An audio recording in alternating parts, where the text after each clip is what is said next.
एक छोटा सा हमारा गांव है। हमारे घर के पास मेरे दोस्त रमेश का घर था। वो आज हमारे यहाँ खाना खाने आया था। आज खाते पीते कुछ अधिक ही देर हो गई थी। रात के 11 बज गए थे। गांव में काफी सन्नाटा हो गया था।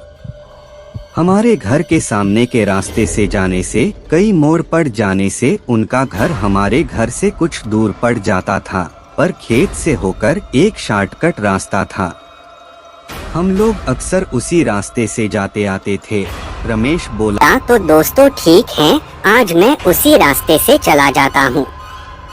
वैसे भी सामने वाला रास्ता खराब है।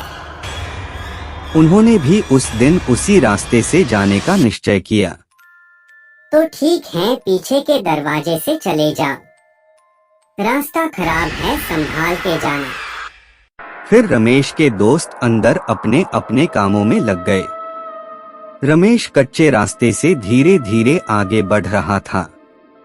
रास्ते में रमेश को एक कुआं दिखा। रमेश ने सोचा, चलो प्यास बहुत लगी है, कुएं से पानी पी लूं।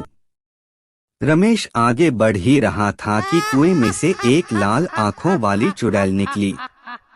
रमेश वहां से इतना भागा कि वो वापस मुड़कर उनके दोस्त के घर के बगान में छुप गया। मुझे लगा बगान में कोई आया। मैंने पूछा, कौन है? रमेश बोला, मैं हूँ। खेत में कुएं के पास कोई बैठा हुआ है। मैंने जल्दी जल्दी पिछवाड़े का दरवाजा खोला और रमेश को बगान से अंदर बुलाया। हमने पूछा, क्या हुआ? रमेश ने बोला, वहाँ आदमी नहीं, भूत प्रेत जैसा कुछ है, क्योंकि कुएं के पास उसकी 2 लाल लाल आंखें चमक रही हैं। तब जाकर हम लोगों ने एक साथ रमेश को घर छोड़ने का प्लान बनाया। हम सारे एक साथ चल पड़े।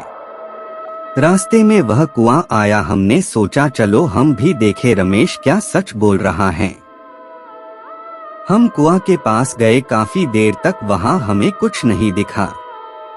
रमेश बोला, यहीं पर मुझे चुड़ैल दिखी थी।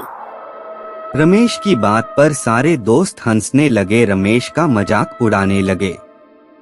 फिर जो हुआ, इतने में ही कुआं में से भयानक लाल आंखों वाली चुड़ैल निकल के बाहर आई।